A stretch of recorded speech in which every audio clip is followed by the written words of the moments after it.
Alright, good morning all. I am going to attempt to start doing some video of the garden. As the title says, Gardens and Gargoyles, you'll find that, well, we do a lot of that around here. So here's today's project. If you take a look, you'll see these are all annuals, and there's a lot more there than looks. And what I'm going to do today is I'm going to plant these cleomes. These are the cleomes. And I'm also going to plant the wave petunias. These pink ones down here are the waves. The waves go in front, and the cleomes are going to go in a lot of different sporadic, points in the yard. Like if you look right there, that little blank spot and blank spot there. And if you ignore some of those weeds over there. So what's great about these plants is they flower all season. They get 5 to 6 feet tall. You can trim them. So if you want to, crop them early in the season to keep them a little bushier, it's a good idea. The only thing that I would warn is that as a result, you're going to get slower production of the actual flowers in the beginning. But it's, in many ways probably worth it. So tools.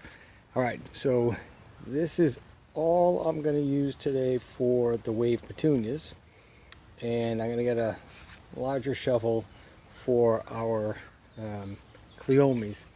Let me walk us over to where we're going to do some of our gardening today.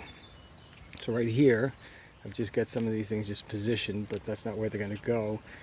These butchered looking shrubs are halos. They're ivory halo. They are a beautiful dogwood bush, and although they don't look it right now, they absolutely are. This will give you an indication of what it will look like. Some of these are a little lagging for whatever reason, but they end up being stunning. I butcher them. One of the things I learned a long time ago, it took me a long time to learn this, but you really have to beat things up if you want them to look nice. I know that sounds counterproductive, but it is true. All right, so, and look at, this is one of the things that I've learned too, that if you get a bad spot in hollies, it takes forever to fill. All right, future project here. You guys, I don't know who left the trash there, but we're going to do the driveway. I'm going to stain it in the future, but that'll be a future episode. So I put this hibiscus in a couple days before Mother's Day. If you look at this barren area here in front of the house, for years I couldn't figure out what would grow there. I tried sedum. You can see there's a clump left. That was the only one that did well, really. But it's just tough. It's just difficult to get anything that would stay. And I figured out that what you have to do is treat it almost like you would treat a weed, right?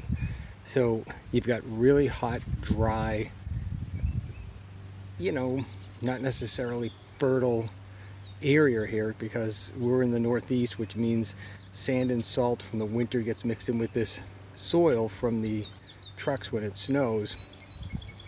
I do till it every few years. I'm not going to till it this year. I'm going to do it the old-fashioned way and just beat up the soil with my hand trowel. But I add compost. Makes a big difference, because wave petunias are heavy eaters, and if you don't put something for them to eat, you're going to wish you did. All right, so I'm going to turn this baby off for a second, and then when I hopefully return, you'll see a bunch of flowers there.